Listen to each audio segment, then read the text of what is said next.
La lluvia golpeaba contra los ventanales del piso 42 del edificio más imponente de Barcelona. Ricardo Mendoza, de 45 años, observaba la ciudad desde su oficina ejecutiva mientras sostenía una fotografía desgastada entre sus manos temblorosas. En la imagen, dos niños sonreían bajo el sol de verano. Él, con apenas 12 años, y su hermana menor, Carmen, de 8, abrazándola protectoramente. Han pasado 37 años desde aquella tarde maldita en que la perdió para siempre. Era el año 1986, cuando la familia Mendoza vivía en un modesto barrio de las afueras de Madrid. Su padre, un obrero de la construcción, trabajaba jornadas interminables para mantener a flote a su familia de 4 integrantes.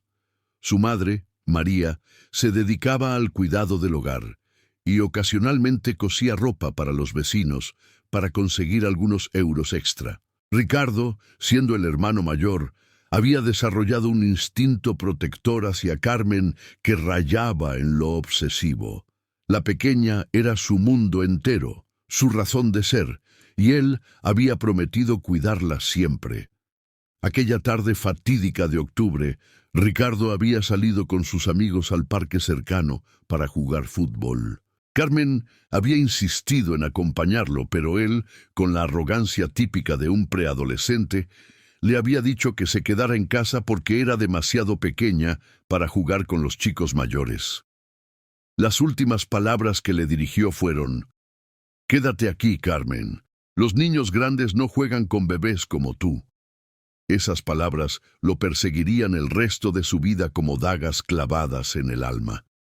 Cuando regresó a casa 3 horas después, encontró a sus padres en estado de pánico total. Carmen había desaparecido.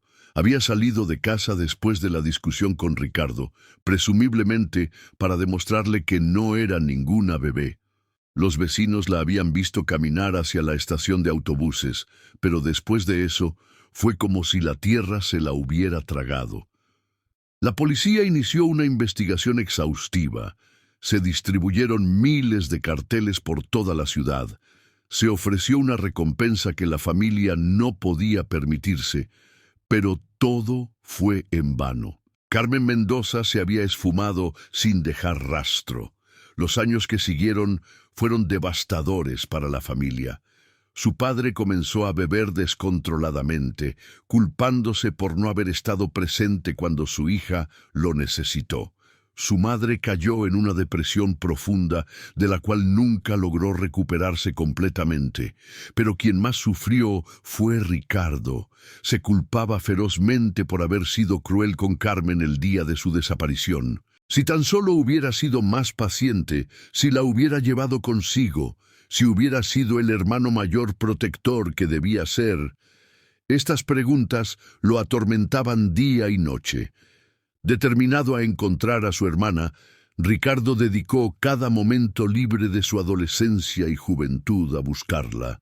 Visitaba orfanatos, hablaba con trabajadores sociales, contrataba detectives privados con el poco dinero que conseguía trabajando medio tiempo. Estudió Derecho con la esperanza de entender mejor el sistema legal y poder navegar más efectivamente en su búsqueda. Su obsesión por encontrar a Carmen se convirtió en el motor que impulsó cada decisión de su vida. A los 25 años, Ricardo había logrado establecer un pequeño bufete de abogados especializado en casos familiares, particularmente en reunificaciones y búsqueda de personas desaparecidas.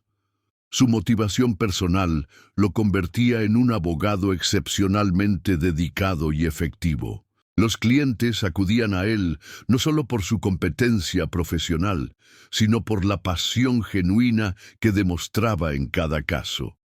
Cada familia reunificada era una pequeña victoria, pero también un recordatorio doloroso de su propio fracaso personal. Con el tiempo, su práctica legal se expandió hacia otras áreas del derecho corporativo. Ricardo poseía una mente brillante para los negocios y una ética de trabajo implacable, forjada por años de búsqueda infructuosa. A los 30 años había diversificado sus inversiones en bienes raíces y tecnología. A los 35 era propietario de una cadena de bufetes legales en toda España. A los 40 había construido un imperio empresarial que incluía consultoría legal, desarrollo inmobiliario y servicios corporativos. Sin embargo, ningún éxito profesional podía llenar el vacío que Carmen había dejado en su corazón. Cada logro se sentía vacío sin poder compartirlo con ella.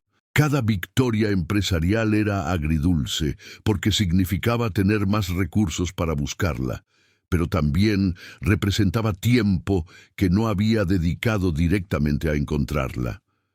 Ricardo había contratado a los mejores investigadores privados del país, había utilizado tecnología de punta, había ofrecido recompensas millonarias, pero Carmen seguía siendo un fantasma del pasado. Sus padres habían fallecido sin volver a ver a su hija. Su padre murió de cirrosis a los 58 años, llevándose a la tumba la culpa y el dolor por la pérdida de Carmen. Su madre lo siguió 2 años después. Víctima de un cáncer que muchos creían había sido causado por la tristeza prolongada y el estrés de décadas de búsqueda infructuosa. Ricardo se había quedado completamente solo en el mundo, sin más familia que los recuerdos de una hermana pequeña que había desaparecido cuando él tenía 12 años. Ahora, a los 45 años, Ricardo Mendoza era oficialmente uno de los hombres más ricos de España. Su conglomerado empresarial, Mendoza Group, empleaba a más de 5.000 personas y tenía operaciones en 12 países. Poseía propiedades en las ciudades más exclusivas del mundo, obras de arte valoradas en millones de euros y una fortuna que crecía exponencialmente cada año. Pero toda esa riqueza y poder se sentían insignificantes comparados con el agujero que Carmen había dejado en su alma. La fotografía que sostenía entre sus manos era la única prueba física de que Carmen había existido realmente. El resto de las pertenencias familiares se habían perdido a lo largo de los años, vendidas por necesidad o destruidas por el tiempo. Pero esta fotografía, tomada apenas un mes antes de la desaparición de Carmen, la había guardado en su billetera durante 37 años. Los bordes estaban desgastados por el manoseo constante y la imagen se había descolorido, pero los rostros sonrientes de ambos hermanos seguían siendo claramente visibles. Esta noche, como todas las noches durante las últimas 3 décadas, Ricardo se quedaría despierto hasta altas horas, navegando por Internet, revisando bases de datos de personas desaparecidas, contactando organizaciones benéficas y refugios. Había desarrollado una rutina obsesiva que incluía verificar registros hospitalarios, registros carcelarios, registros de defunción y cualquier otra fuente de información que pudiera darle una pista sobre el paradero de Carmen. Su equipo de investigadores privados le enviaba reportes semanales, pero todos terminaban con la misma conclusión frustrante: sin nuevas pistas.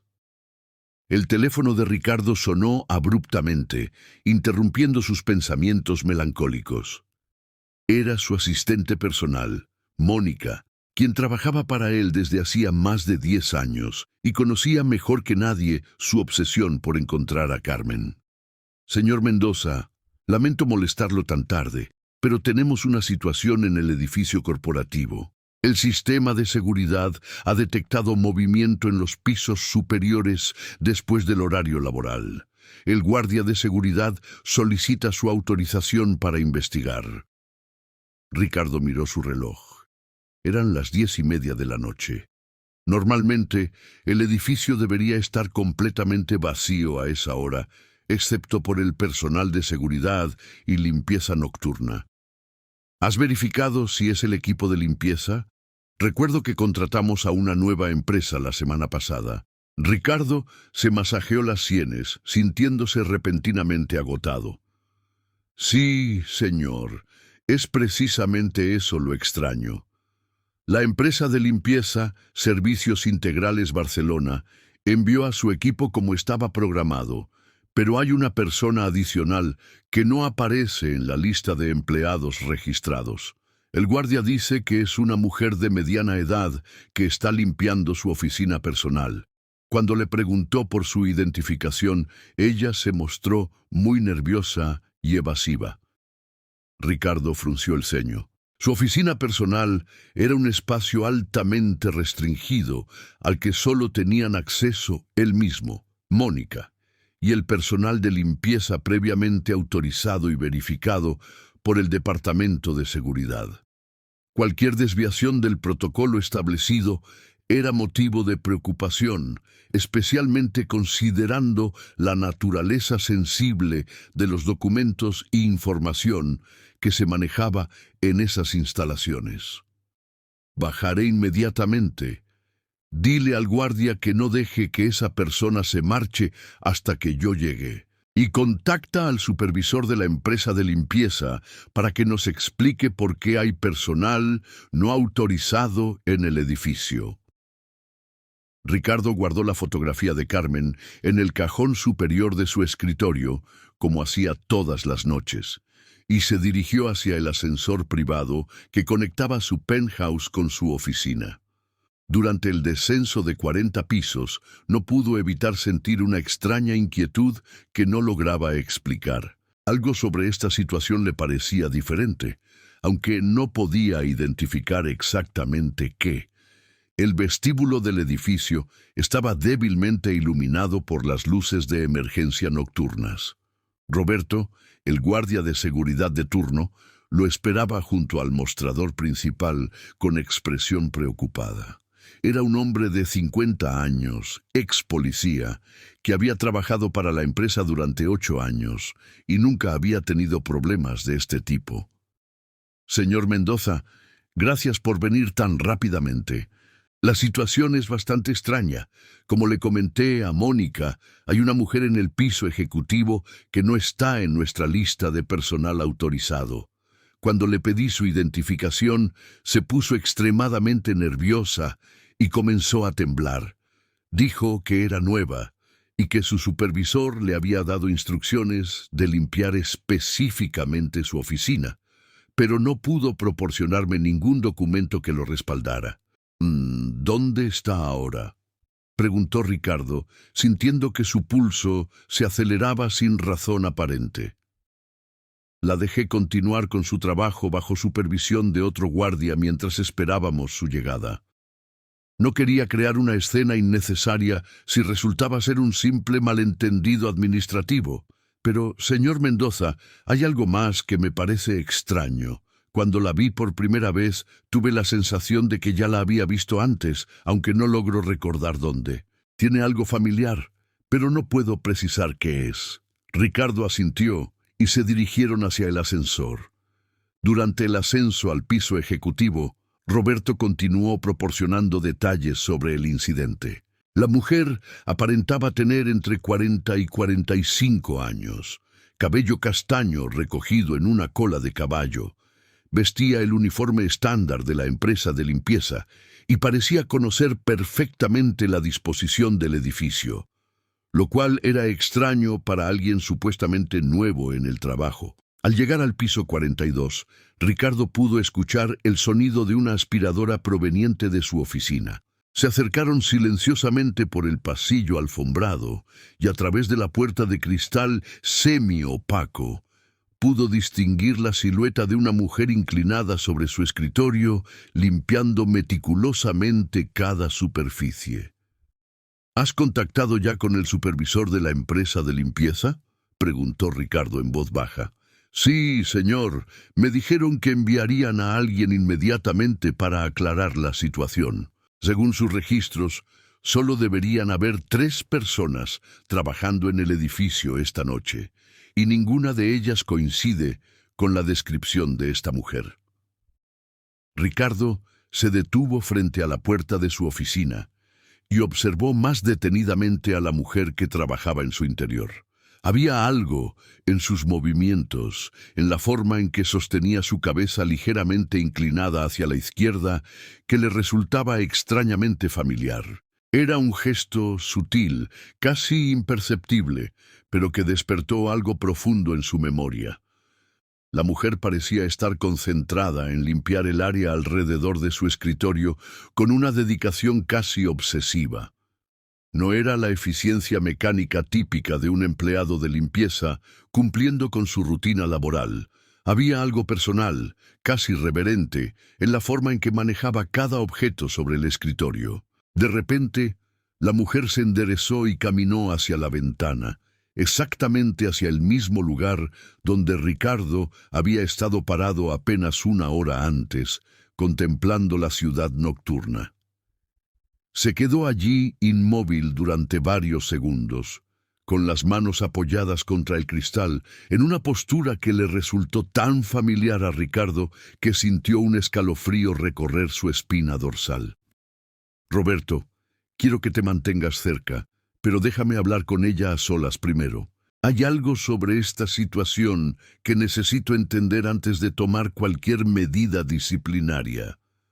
El guardia asintió y se posicionó discretamente en el pasillo, manteniendo visual contact con la oficina, pero permitiendo cierta privacidad para la conversación que estaba a punto de desarrollarse.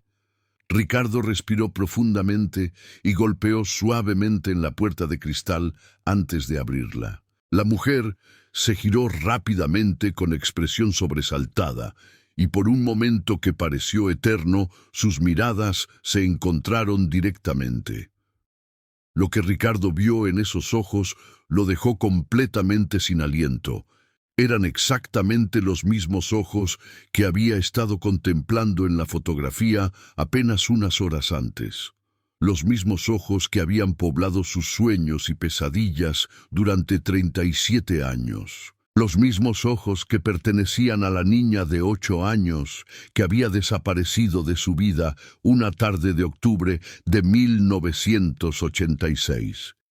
La mujer lo miraba con una mezcla de terror y reconocimiento que confirmaba lo que la mente de Ricardo apenas se atrevía a procesar. Sus labios temblaron ligeramente y murmuró en voz casi inaudible: «Ricardo, eres tú». El mundo de Ricardo se detuvo por completo. 37 años de búsqueda, de dolor, de culpa, de esperanza desesperada, convergían en este momento imposible.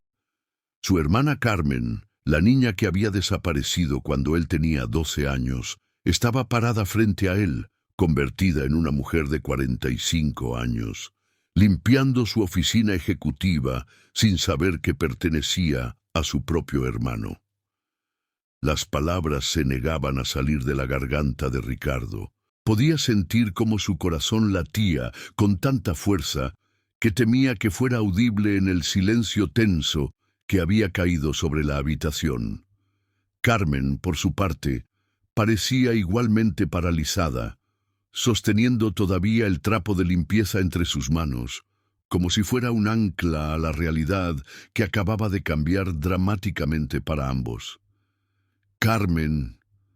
La palabra salió de los labios de Ricardo como un susurro quebrado, cargado de 3 décadas de dolor y esperanza. Sus piernas temblaron y tuvo que apoyarse contra el marco de la puerta para no colapsar. «Dios mío, Carmen, eres realmente tú». La mujer dejó caer el trapo de limpieza al suelo y se llevó ambas manos al rostro, como si intentara despertar de un sueño imposible. Sus ojos se llenaron de lágrimas que comenzaron a derramarse silenciosamente por sus mejillas.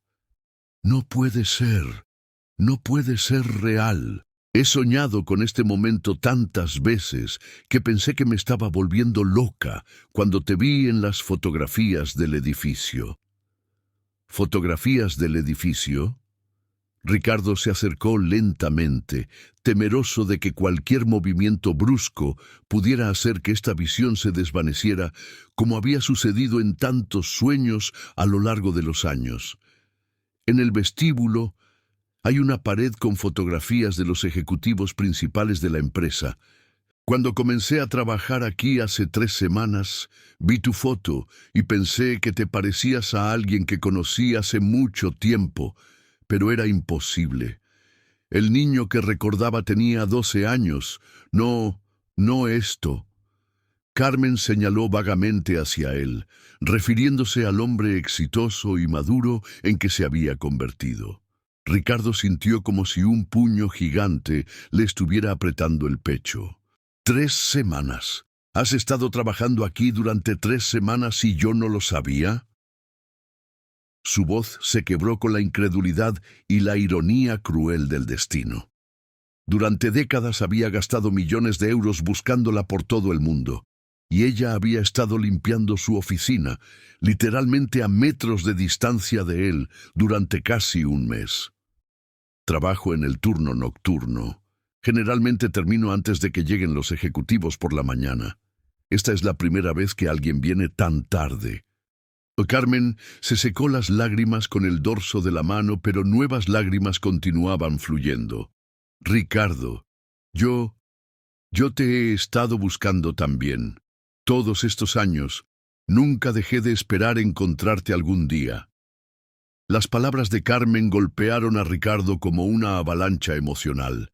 Se acercó otro paso más, estudiando cada línea de su rostro, cada gesto, buscando confirmación tras confirmación de que esta era realmente su hermana perdida. A pesar de los años transcurridos, podía ver claramente a la niña de 8 años en sus características faciales. La misma forma de la nariz, la misma curvatura de las cejas, la misma pequeña cicatriz, apenas visible en su mentón, que se había hecho cuando cayó de su bicicleta a los 6 años. Carmen, ¿qué pasó? ¿Dónde has estado todos estos años? Mamá y papá murieron sin saber qué había sido de ti. Yo nunca dejé de buscarte, ni un solo día en 37 años. La voz de Ricardo temblaba con una mezcla de alivio, dolor y una ira que no sabía hacia dónde dirigir. Carmen cerró los ojos y respiró profundamente, como si estuviera reuniendo fuerzas para contar una historia que había mantenido guardada durante décadas. Aquel día, después de que me dijeras que no podía ir contigo al parque, salí de casa enojada. Quería demostrarte que no era una bebé, que podía cuidarme sola. Fui caminando hacia la estación de autobuses.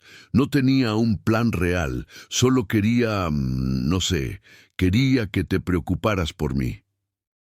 Ricardo se acercó hasta quedar apenas a 1 metro de distancia de ella, lo suficientemente cerca para ver el dolor en sus ojos, pero respetando el espacio que ella parecía necesitar para continuar su relato. Un hombre se acercó a mí en la estación. Parecía amable. Me dijo que me veía perdida y me ofreció ayuda. Era muy convincente. Me dijo que conocía a papá del trabajo y que había venido a buscarme porque había habido un accidente familiar. Yo era solo una niña asustada y confundida, así que fui con él. Carmen hizo una pausa, claramente luchando con memorias dolorosas. Ese hombre me llevó lejos de Madrid, muy lejos. Me vendió a una familia que dirigía una red de trabajo infantil en el sur de España. Durante años, trabajé en campos de cultivo, en fábricas clandestinas, limpiando casas, siempre bajo amenazas, siempre con miedo. Me dijeron que si intentaba escapar o contactar a mi familia, los matarían a todos ustedes. Ricardo sintió que la sangre se le helaba en las venas. La imagen de su hermana pequeña, la niña alegre y traviesa que recordaba, siendo sometida a semejante horror durante años, era más de lo que su mente podía procesar. Carmen, Dios mío, ¿por qué nunca trataste de contactarnos? Podríamos haber... porque era una niña aterrorizada. Las palabras salieron de Carmen con una intensidad que hizo que Ricardo retrocediera un paso. Tenía 8 años, Ricardo. 8 años. Estos hombres me mostraron fotografías de ustedes, de la casa, sabían dónde vivían. Me dijeron que si yo desaparecía o si alguien preguntaba por mí, matarían a mamá, a papá y especialmente a ti. Me dijeron que ya habían matado a familias enteras por menos. ¿Durante cuánto tiempo? ¿Durante cuánto tiempo estuviste con esa gente? Ricardo apenas podía formular la pregunta, temiendo la respuesta. 15 años. La respuesta golpeó a Ricardo como un martillo. 15 años, Ricardo. Desde los 8 hasta los 23. Trabajé para ellos. Me movieron de ciudad en ciudad, de trabajo en trabajo. Nunca tuve una educación formal apropiada. Nunca tuve una adolescencia. Nunca tuve la oportunidad de ser una persona normal. Carmen caminó hacia la ventana y se quedó mirando hacia la ciudad nocturna, exactamente en la misma posición donde Ricardo había estado antes. Cuando cumplí 23 años, finalmente logré escapar. Había estado planeándolo durante años, ahorrando secretamente pequeñas cantidades de dinero, estudiando las rutas, esperando el momento correcto. Una noche, simplemente, corrí. Corrí y no paré hasta que estuve lo suficientemente lejos. ¿Por qué no volviste a casa entonces? ¿Por qué no nos buscaste? Ricardo se acercó a la ventana, posicionándose junto a ella, ambos mirando hacia el mismo paisaje nocturno. Lo intenté, Ricardo. Realmente lo intenté. Pero cuando finalmente reuní el coraje para regresar a nuestro antiguo barrio, la casa estaba vacía. Los vecinos me dijeron que la familia se había mudado años atrás, después de que papá perdiera el trabajo. Nadie sabía dónde habían ido. Era como si ustedes también hubieran desaparecido. Ricardo cerró los ojos, recordando dolorosamente aquellos años. Después de la desaparición de Carmen, su padre efectivamente había perdido varios trabajos debido a su creciente alcoholismo y depresión.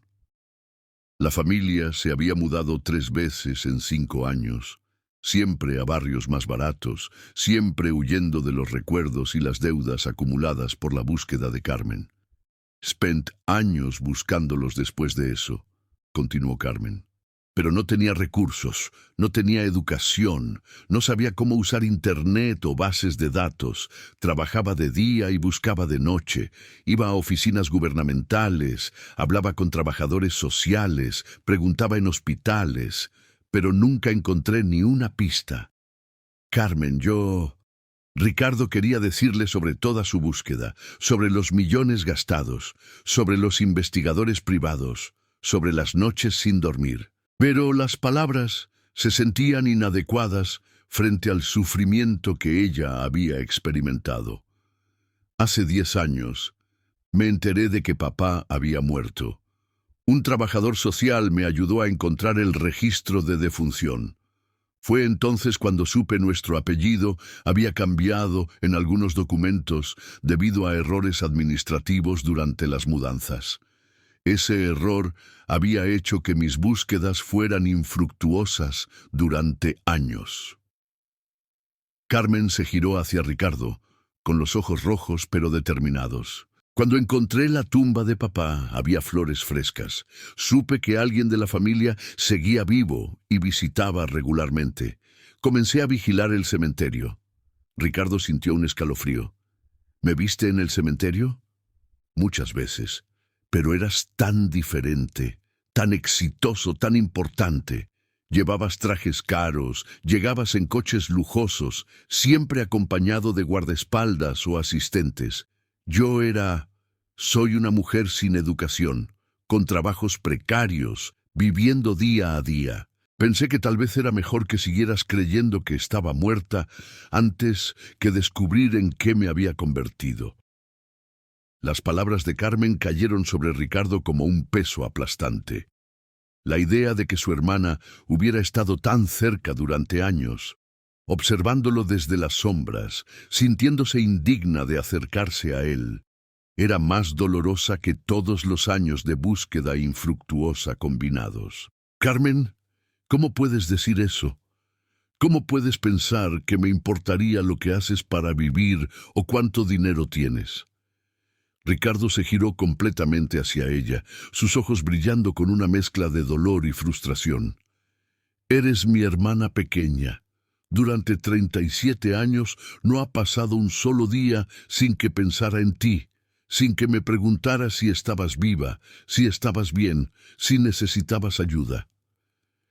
Carmen bajó la mirada, claramente luchando con emociones que había reprimido durante décadas. Mira a tu alrededor, Ricardo. Mira lo que has construido, lo que has logrado. Tienes un imperio, empleas a miles de personas, vives en un mundo que yo no puedo ni imaginar. Y yo limpio oficinas por las noches y vivo en un pequeño apartamento compartido en las afueras de la ciudad. ¿Y crees que eso me importa? La voz de Ricardo se elevó ligeramente, no de ira hacia ella, sino de frustración hacia la situación cruel que los había mantenido separados. Carmen, todo lo que he construido, cada empresa que he creado, cada euro que he ganado, ha sido con la esperanza de encontrarte algún día. ¿Sabes por qué me dediqué al derecho familiar? ¿Sabes por qué especialicé mi práctica en casos de reunificación familiar? Carmen levantó la vista con curiosidad y dolor mezclándose en su expresión. Porque cada familia que reunía era un paso más cerca de encontrarte. Cada caso exitoso me daba esperanza de que algún día podría reunir a nuestra propia familia. He gastado más dinero en investigadores privados buscándote que lo que la mayoría de las personas ganan en toda su vida. Ricardo se acercó al escritorio y abrió el cajón superior, sacando la fotografía desgastada que había estado contemplando horas antes. Se la extendió a Carmen con manos temblorosas. Esta fotografía la he llevado conmigo todos los días durante 37 años. En mi billetera, en mi maleta de trabajo, en mi mesita de noche. Es lo único que me quedaba de ti, de nosotros, de la familia que fuimos. Su voz se quebró mientras hablaba. Hay noches en que me despierto gritando tu nombre, Carmen. Hay días en que veo a una niña en la calle que se parece a como tú eras, y mi corazón se detiene por un segundo. Carmen tomó la fotografía con manos temblorosas y la observó detenidamente. En la imagen, dos niños sonrían felizmente bajo el sol de verano, completamente ajenos al dolor que les esperaba. Yo también tengo una copia de esta fotografía, murmuró. La escondí en mis zapatos el día que desaparecí y logré mantenerla conmigo durante todos estos años. Es mi tesoro más preciado. ¿La tienes aquí?, preguntó Ricardo con el corazón acelerado. Carmen asintió y se dirigió hacia donde había dejado su bolso personal junto con los suministros de limpieza. De una billetera gastada y remendada, sacó una fotografía idéntica, igualmente desgastada por los años y el manoseo constante. Mira, dijo, señalando una esquina de la imagen. Aquí escribí algo cuando tenía 15 años, después de años de estar con esa gente, cuando pensé que nunca volvería a verte. Ricardo se acercó y leyó las palabras escritas con una caligrafía infantil e irregular. Para Ricardo, mi hermano mayor. Perdóname por ser una niña tonta. Te amo y espero verte en el cielo algún día. Las palabras golpearon a Ricardo con la fuerza de un huracán emocional. Se desplomó en su silla ejecutiva, cubriendo su rostro con las manos mientras sollozos profundos y desgarradores salían de su pecho. 37 años de dolor reprimido, de culpa, de búsqueda desesperada, finalmente encontraron su salida. Carmen se acercó lentamente y se arrodilló junto a la silla, poniendo su mano cuidadosamente sobre el hombro de su hermano. Ricardo, no llores, por favor. No fue tu culpa, nunca fue tu culpa. Sí lo fue, sollozó Ricardo entre lágrimas. Te dije cosas horribles ese día. Te llamé bebé. Te dije que los niños grandes no jugaban contigo. Si hubiera sido más amable, si te hubiera llevado conmigo, nada de esto habría pasado. Has sufrido 15 años de infierno por mi culpa. No, Carmen dijo firmemente. tomando el rostro de Ricardo entre sus manos y obligándolo a mirarla. Tenías 12 años, Ricardo. 12 años. Eras un niño actuando como cualquier hermano mayor normal. La culpa es de los monstruos que me secuestraron, no tuya, nunca tuya. Ricardo se aferró a las manos de Carmen como si fueran su salvación. He vivido con esa culpa todos estos años. Mamá y papá murieron sin saber qué te había pasado. Papá se culpaba a sí mismo por no haberte protegido. Mamá se deprimió tanto que nunca volvió a ser la misma. Y yo dediqué mi vida entera a buscarte. ¿Cómo murieron?, preguntó Carmen suavemente, aunque por su expresión era claro que temía la respuesta. Ricardo respiró profundamente, tratando de controlar sus emociones lo suficiente para responder. Papá empezó a beber mucho después de tu desaparición. Perdió varios trabajos, nos mudamos varias veces porque no podía pagar el alquiler. Murió de cirrosis cuando tenía 58 años. Mamá nunca se recuperó de perderte. Desarrolló una depresión severa y luego cáncer. Creo que murió de tristeza, honestamente. Carmen cerró los ojos y nuevas lágrimas comenzaron a fluir. Todo este sufrimiento, toda esta destrucción de nuestra familia, por culpa de unos criminales que vieron una oportunidad cuando encontraron a una niña perdida en una estación de autobuses. Carmen, necesito saber más sobre lo que te pasó. Necesito entender cómo lograste sobrevivir, cómo escapaste, cómo llegaste hasta aquí. Ricardo se secó los ojos y trató de recomponerse.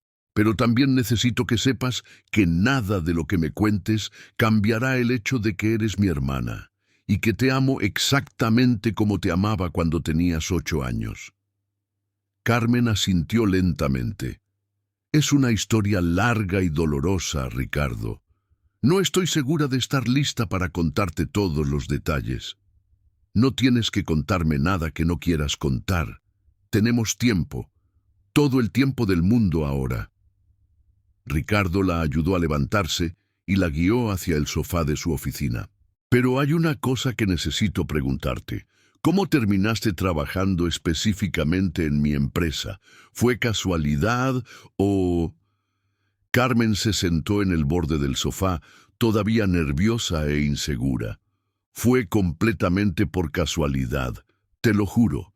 La empresa de limpieza me asignó este edificio hace 3 semanas. Cuando vi tu fotografía en el vestíbulo, pensé que era imposible que fueras tú, pero algo me impulsó a solicitar específicamente limpiar los pisos ejecutivos, especialmente tu oficina. ¿Por qué específicamente mi oficina? Porque necesitaba estar cerca de esa fotografía, de esa posibilidad, aunque fuera remota, de que realmente fueras mi hermano. Cada noche que venía aquí, me sentaba en tu escritorio y miraba las fotografías familiares que tienes, los premios en las paredes, los libros en tu biblioteca. Era como estar cerca de ti sin arriesgarme a descubrir que estaba equivocada. Ricardo siguió la mirada de Carmen y se dio cuenta de que ella estaba mirando hacia un pequeño marco en su escritorio que contenía la fotografía familiar más reciente que tenían. La última foto de los 4 juntos, tomada apenas una semana antes de la desaparición de Carmen. En la imagen, la familia Mendoza sonreía felizmente, completamente ajena a la tragedia que se avecinaba. Carmen, hay algo más que necesitas saber sobre mamá y papá antes de que murieran. Ricardo se aclaró la garganta, preparándose para compartir información que había mantenido guardada durante años. Ellos nunca perdieron la esperanza de encontrarte. Hasta el día de su muerte, tanto mamá como papá creían que estabas viva en alguna parte. Mamá específicamente me hizo prometer que nunca dejaría de buscarte, sin importar cuánto tiempo pasara. Los ojos de Carmen se iluminaron con una mezcla de dolor y alivio. ¿Realmente creían que seguía viva? Mamá me dijo, literalmente en su lecho de muerte, que podía sentir en su corazón que no habías muerto. Me dijo que una madre siempre sabe cuando pierde a un hijo para siempre, y que ella nunca sintió esa pérdida final. Me hizo jurar que continuaría buscándote hasta encontrarte o hasta tener pruebas definitivas de tu muerte. Las palabras de Ricardo sobre su madre resonaron en el corazón de Carmen con una intensidad que la dejó sin aliento. Se llevó una mano al pecho y cerró los ojos, como si pudiera sentir físicamente la conexión que su madre había mantenido con ella a través de todos esos años de separación. Mamá siempre decía que tenía una conexión especial conmigo, murmuró Carmen, con la voz quebrada por la emoción. Cuando era pequeña, me decía que podía sentir cuando yo tenía pesadillas desde el otro extremo de la casa, o cuando estaba triste en la escuela antes de que llegara a casa. Pensé que eran solo cosas que las madres dicen a sus hijas pequeñas. No, Carmen, era real. Durante todos esos años después de tu desaparición, mamá tenía episodios donde despertaba en medio de la noche diciendo que podía sentir que necesitabas ayuda. Papá y yo pensábamos que era parte de su depresión, pero ahora me pregunto si realmente podía sentir tu sufrimiento de alguna manera. Carmen abrió los ojos y miró directamente a Ricardo. Hubo noches, especialmente durante los primeros años con esa gente, cuando el trabajo era más duro y el trato más cruel, en las que me despertaba sintiendo como si alguien me estuviera abrazando. Era una sensación cálida y protectora que llegaba desde ninguna parte. Siempre pensé que era mi imaginación, mi mente tratando de protegerme del dolor. Tal vez era mamá, dijo Ricardo suavemente. Tal vez esa conexión que tenían nunca se rompió realmente. El silencio que siguió fue profundo, pero no incómodo. Ambos hermanos estaban procesando décadas de dolor, pérdida, y ahora, increíblemente, reencuentro. Carmen se levantó del sofá y caminó hacia la biblioteca personal de Ricardo, pasando los dedos por los lomos de los libros. Tienes tantos libros sobre derecho familiar, sobre niños desaparecidos, sobre tráfico humano, observó.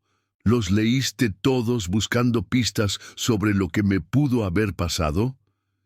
Cada uno de ellos, confirmó Ricardo. Me convertí en experto en patrones de secuestro, redes de tráfico infantil, psicología de niños traumatizados, cualquier cosa que pudiera darme una ventaja en encontrarte. También financié varias organizaciones no gubernamentales que trabajan en la recuperación de niños desaparecidos. Carmen se detuvo frente a una sección específica de libros y su rostro palideció. Ricardo, ¿conoces sobre la organización que operaba en Andalucía entre los años 80 y 90? Se hacían llamar la Red del Sur. Ricardo se puso de pie inmediatamente, con todos sus sentidos en alerta máxima. ¿Por qué preguntas sobre la Red del Sur específicamente? Porque esa era la organización que me secuestró. Ese era el nombre que usaban entre ellos. Carmen se giró hacia él con expresión grave. Ricardo, durante años trabajé para ellos en campos de cultivo cerca de Sevilla, en fábricas textiles clandestinas en Granada, limpiando casas en Málaga, siempre bajo vigilancia, siempre con la amenaza de que harían daño a mi familia si trataba de escapar. Ricardo sintió como si le hubieran dado un puñetazo en el estómago. Carmen, la Red del Sur fue desmantelada hace 15 años. Yo ayudé a financiar la investigación que los llevó ante la justicia. ¿Qué? Carmen se apoyó contra la biblioteca, claramente conmocionada. ¿Tú estuviste involucrado en su captura? Sí. Después de años de investigación privada, mis detectives encontraron conexiones entre varios casos de niños desaparecidos y esta organización. Proporcioné información y financiamiento a las autoridades. Fueron condenados a cadena perpetua. Todos ellos. Ricardo se acercó a Carmen, estudiando su reacción. ¿Cómo escapaste entonces? Si la organización fue desmantelada hace 15 años y tú dijiste que escapaste cuando tenías 23. La cronología encaja, dijo Carmen lentamente, como si estuviera conectando piezas de un rompecabezas complejo. Escapé exactamente hace 15 años. Fue durante todo el caos de las redadas policiales. La vigilancia se relajó porque todos estaban preocupados por esconder evidencia y escapar ellos mismos. Una noche simplemente salí corriendo y no paré hasta estar en otra provincia. Ricardo se detuvo en seco, procesando la implicación completa de lo que Carmen acababa de revelar. Carmen, ¿te das cuenta de lo que esto significa? Yo ayudé indirectamente a liberarte. Toda mi búsqueda, toda mi investigación sobre organizaciones criminales, todo el dinero que invertí en desmantelar redes de tráfico humano, finalmente te ayudó a escapar. Carmen se cubrió el rostro con las manos y comenzó a temblar. Todos estos años pensé que era pura suerte el haber podido escapar esa noche. Pensé que había sido un milagro inexplicable que la vigilancia estuviera tan relajada. Pero eras tú. Indirectamente eras tú quien estaba creando el caos que me permitió huir. El destino, murmuró Ricardo. Tiene que ser el destino. Es imposible que tantas coincidencias se alineen por casualidad. Carmen se secó las lágrimas y caminó hacia la ventana nuevamente. Ricardo, hay algo más que necesitas saber sobre mi escape. Cuando finalmente logré salir de esa situación, no fui la única que escapó esa noche. Había otros niños, algunos ya convertidos en adultos jóvenes como yo, que también aprovecharon el caos para huir. Otros niños. ¿Cuántos? Al menos 12 que yo sepa. Algunos más jóvenes que yo, otros que habían estado allí incluso más tiempo. Carmen se giró hacia Ricardo con expresión intensa. Ricardo, durante todos estos años he mantenido contacto secreto con algunos de ellos. Formamos una especie de red de apoyo informal, ayudándonos mutuamente a reconstruir nuestras vidas.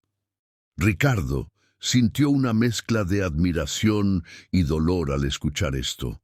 Su hermana había logrado no solo sobrevivir a una experiencia traumática horrible, sino que había encontrado la fortaleza para ayudar a otros sobrevivientes. Eso explica algo que siempre me intrigó sobre el caso, dijo Ricardo pensativamente.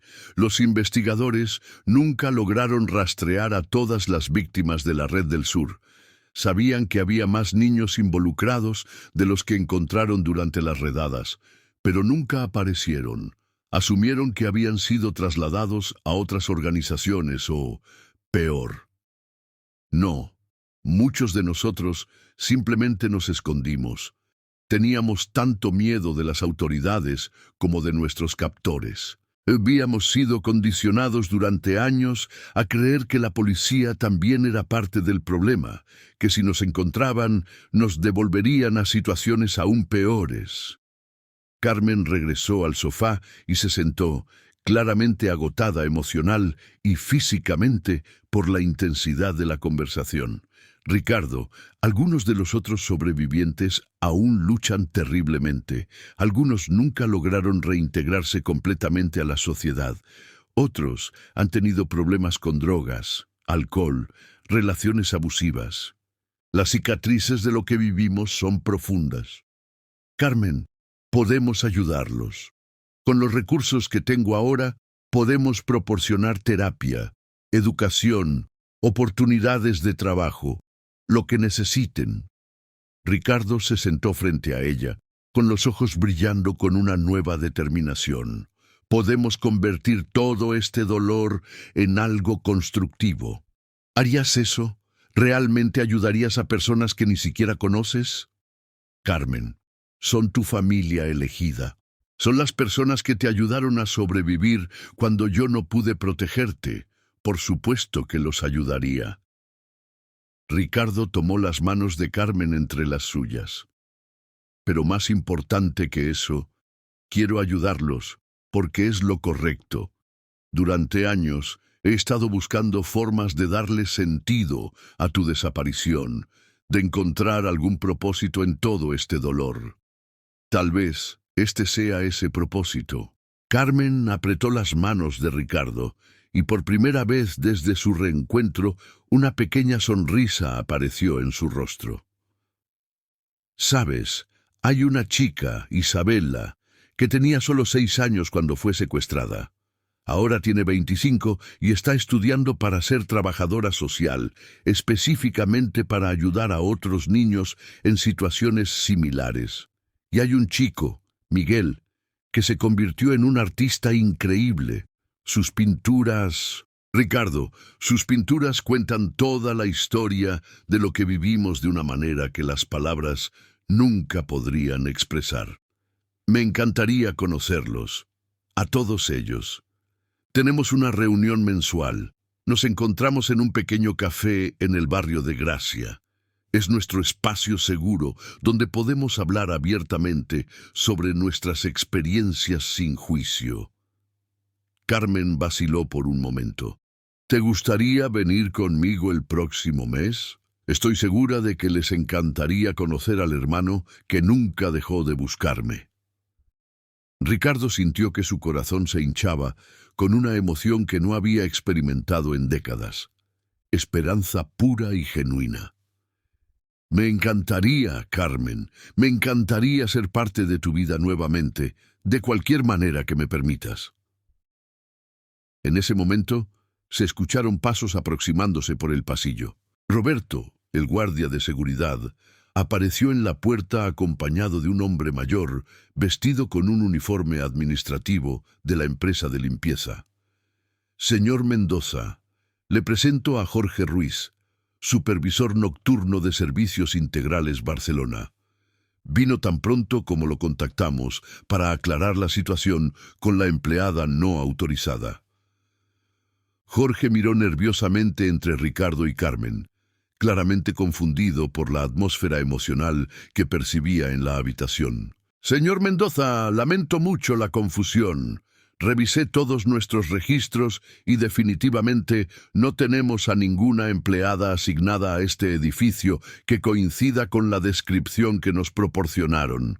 Me temo que tendré que pedirle a esta señora que se identifique apropiadamente o que abandone las instalaciones. Ricardo se levantó lentamente, con una expresión que Jorge no logró interpretar completamente. Jorge, quiero que sepas que Carmen aquí presente no será despedida ni enfrentará ningún tipo de consecuencia disciplinaria. De hecho, a partir de mañana será trasladada a una posición completamente diferente dentro de mi organización. Señor, no entiendo. Si ella no está autorizada para estar aquí... Jorge, interrumpió Ricardo con voz firme pero no agresiva. Carmen es mi hermana perdida durante 37 años, a quien acabo de reencontrar esta noche. Cualquier irregularidad en su documentación laboral es irrelevante en este momento. El supervisor parpadeó varias veces, claramente intentando procesar esta información inesperada. Roberto, por su parte, se rascó la cabeza con expresión de comprensión gradual. Eso explica por qué me parecía familiar, murmuró Roberto. Señor Mendoza, ahora que lo dice, puedo ver el parecido familiar, especialmente alrededor de los ojos. Carmen se acercó al supervisor con expresión contrita. Jorge, lamento mucho haber causado problemas.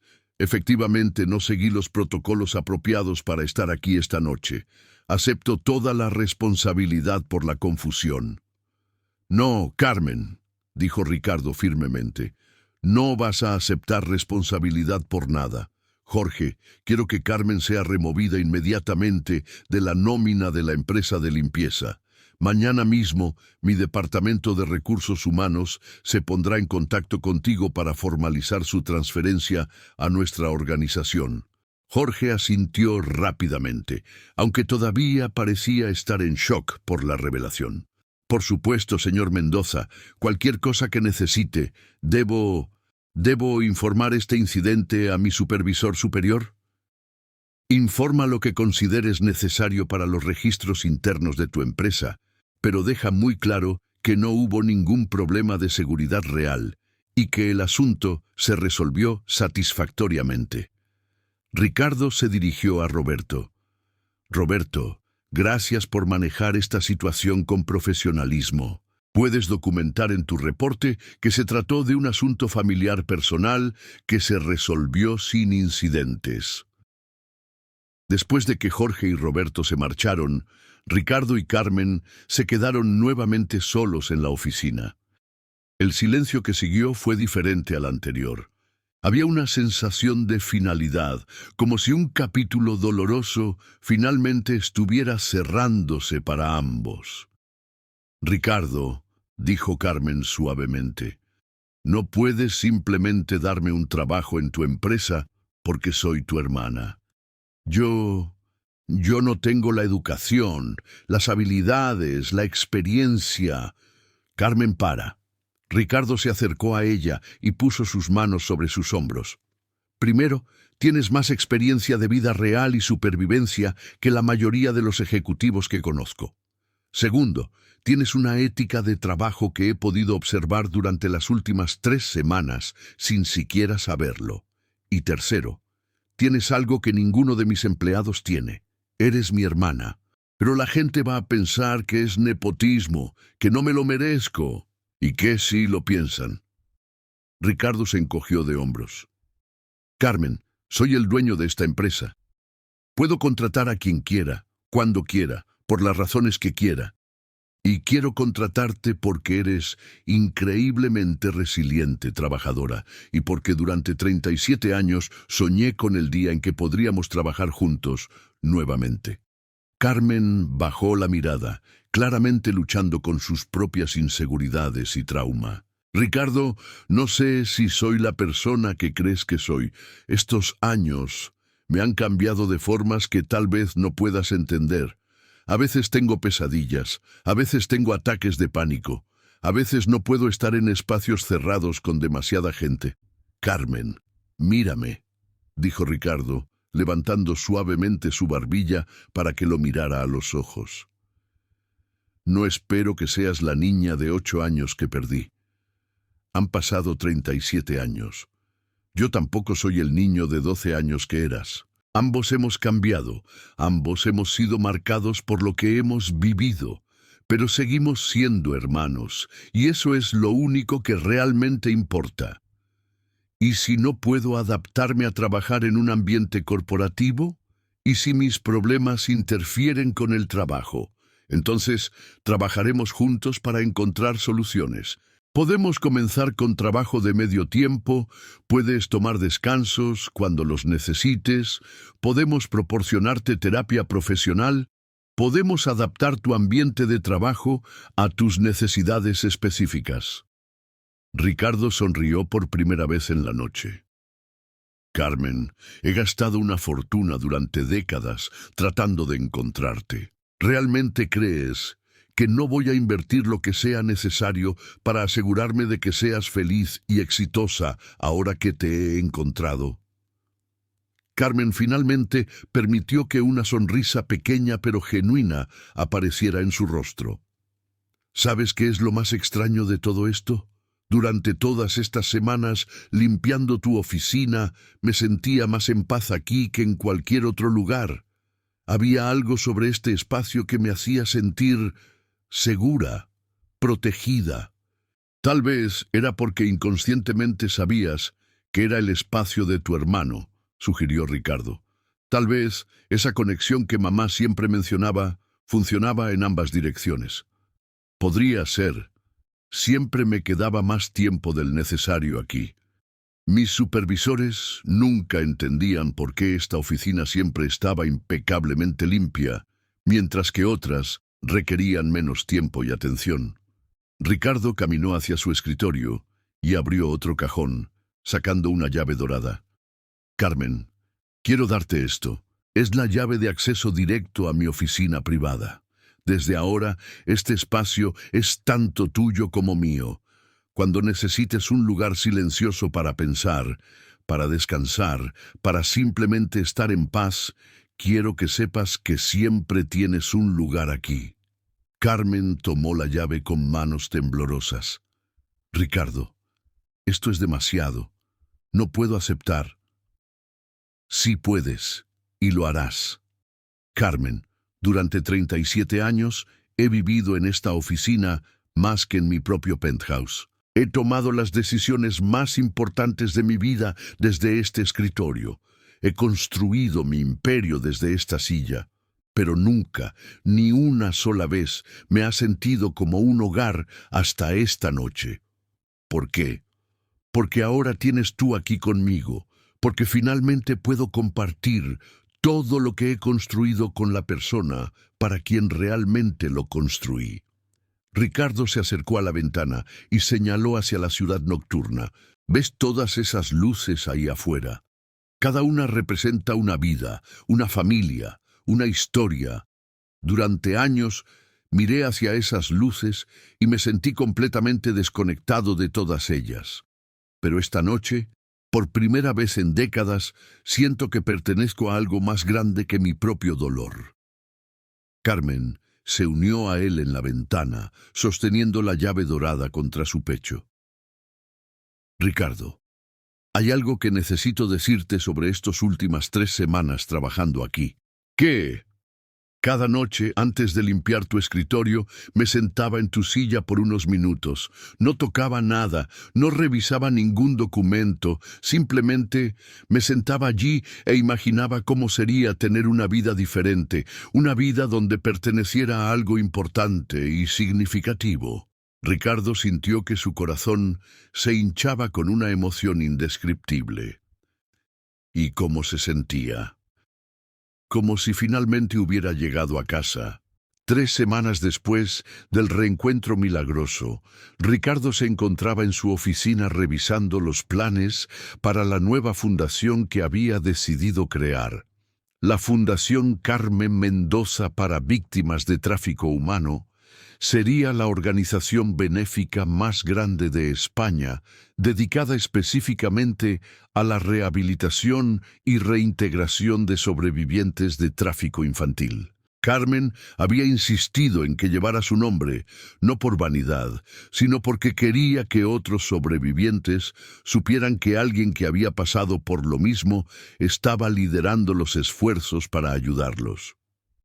La puerta de la oficina se abrió suavemente, y Carmen entró con una bandeja de café y algunos documentos bajo el brazo. Durante estas 3 semanas había comenzado a trabajar como asistente especial de Ricardo, enfocándose principalmente en la coordinación de la nueva fundación. Su conocimiento íntimo de las experiencias de los sobrevivientes la había convertido en una consultora invaluable para el proyecto. «Buenos días, hermano», dijo Carmen con una sonrisa que se había vuelto más natural y frecuente cada día. «Te traje café y los perfiles de los primeros candidatos para terapeutas especializados que entrevistaremos la próxima semana». «Gracias, Carmen». «¿Cómo dormiste anoche?» Ricardo había notado que ella todavía tenía pesadillas ocasionales, aunque parecían estar disminuyendo gradualmente. «Mejor que en años, honestamente. Tener un propósito real, saber que estoy ayudando a crear algo que puede salvar vidas, me da una paz que no había sentido desde la infancia». Carmen se sentó frente al escritorio de Ricardo, ahora completamente cómoda en este espacio que una vez limpió como empleada nocturna. «He estado revisando las propuestas de los arquitectos para el centro de rehabilitación. Quiero tu opinión sobre los diseños antes de tomar cualquier decisión final». Ricardo extendió varios planos arquitectónicos sobre el escritorio. Carmen estudió los diseños cuidadosamente, tocando diferentes áreas de los planos con los dedos. «Ricardo, este diseño es hermoso, pero hay algunas cosas que los arquitectos no pueden saber sin haber vivido la experiencia directamente. Como que las habitaciones son demasiado pequeñas. Después de años de confinamiento, los espacios pequeños pueden provocar claustrofobia severa. También, todas las ventanas están demasiado altas. Los sobrevivientes necesitan poder ver el exterior fácilmente. Necesitan saber que pueden salir cuando quieran. Carmen señaló diferentes áreas del plano mientras hablaba. Y este corredor principal es demasiado estrecho. Cuando hay múltiples salidas visibles, la gente se siente más segura. Ricardo tomó notas mentalmente de cada sugerencia de Carmen. Durante estas semanas había aprendido a valorar su perspectiva única sobre prácticamente todos los aspectos del proyecto de la fundación. ¿Qué piensas sobre la ubicación?, preguntó Ricardo. Es perfecta.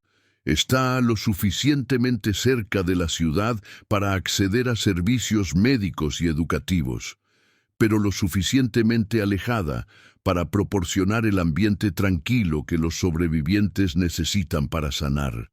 Carmen se levantó y caminó hacia la ventana. Ricardo, hay algo que he estado queriendo discutir contigo. Claro, ¿qué es?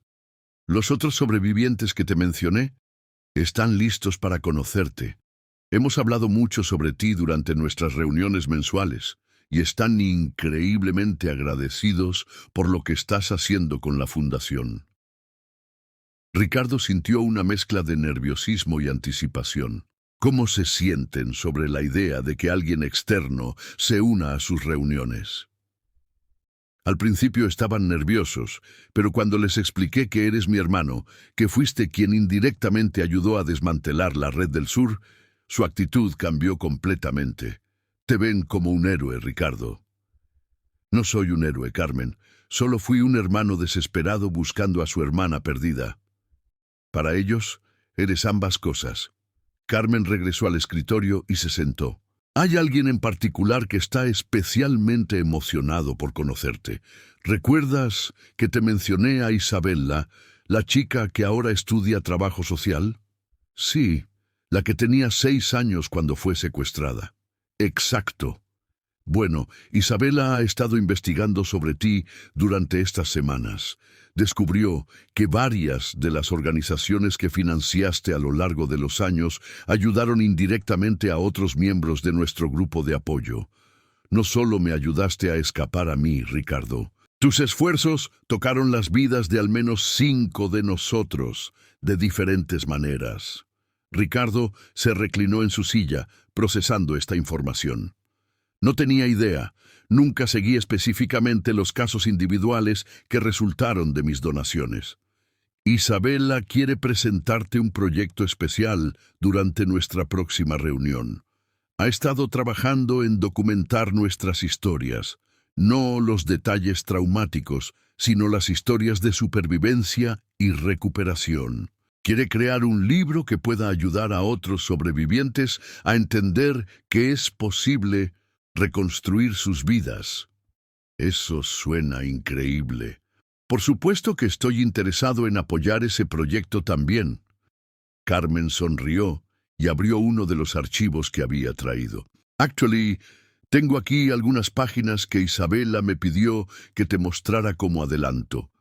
Ricardo tomó las páginas y comenzó a leer. El texto estaba escrito con una prosa clara y emotiva que narraba la historia de supervivencia de Isabela sin explotar el trauma, sino enfocándose en los momentos de esperanza, las pequeñas victorias y el proceso gradual de reconstruir la confianza en la humanidad. Carmen, esto es extraordinario. La forma en que Isabela cuenta su historia es poderosa sin ser sensacionalista, esperanzadora sin minimizar el dolor real.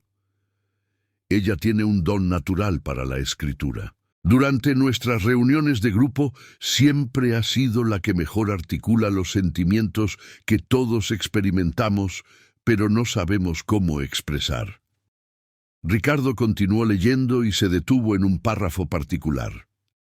Durante los momentos más oscuros, cuando la esperanza parecía imposible, me aferraba a la creencia de que en algún lugar del mundo había gente buena trabajando para encontrar a niños como nosotros. No sabía sus nombres ni sus caras, pero sabía que existían. Esa fe en la bondad invisible de extraños fue lo que me mantuvo viva. Dios mío, murmuró Ricardo. Es como si hubiera sabido. Ese es el poder de la esperanza, Ricardo. Trasciende las circunstancias físicas. Todos nosotros, de alguna manera, sabíamos que había gente como tú buscándonos, luchando por nosotros, incluso cuando no podíamos verlos. En ese momento, el teléfono interno de Ricardo sonó. Era Mónica, informándole que había llegado una visita inesperada. El detective privado que había trabajado en el caso de Carmen durante los últimos 5 años. «Hazlo pasar», dijo Ricardo, mirando a Carmen con curiosidad.